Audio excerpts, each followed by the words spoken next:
Well, as I mentioned quickly in the speech, we actually have about 1.3 million Syrian refugees in our country. That makes up 20% of our population. Only 10% are in the refugee camps. The rest are across our country. I would say that at least 60% are under the age of 17, so they're competing with major challenges for the economy.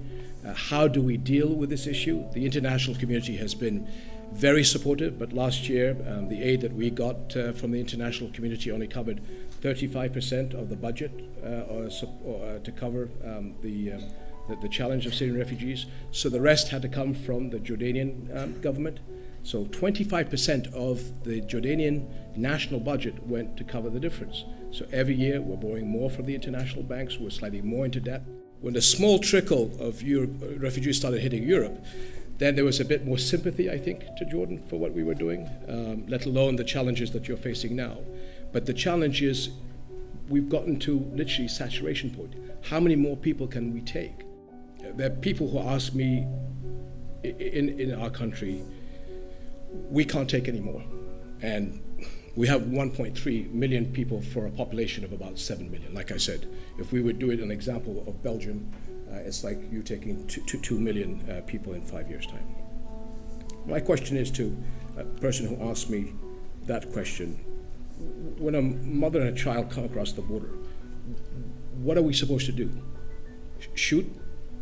Is that what the orders that we give to our soldiers? Because they don't come across border crossing points.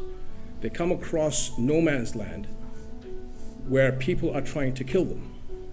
Those that are trying to come to Europe are coming to Europe to escape persecution. They're leaving a country that they love, that they want to get back to, but they want a better life. It's not a choice that they want to make unless they have to. How do you stop a young woman pregnant with a child in her arm? It's a moral question. So we still take people in, although we know we can't afford to do that. So the question too, and I know the argument that is in Europe, but as difficult as it is for our country, and we are suffering, we still take people in. You're going to have to look yourselves in the mirror like we do every day in our country and make those decisions. We talk about Christian values and Muslim values. This is what we have to look to the future. That is the only thing that's going to differentiate ourselves at the end of the day between those horrible people that did the horrible things in your country and those people that do those horrible things in our part of the world. That's what makes the difference between, I think, all of us in this room and the enemy that we're going to have to face.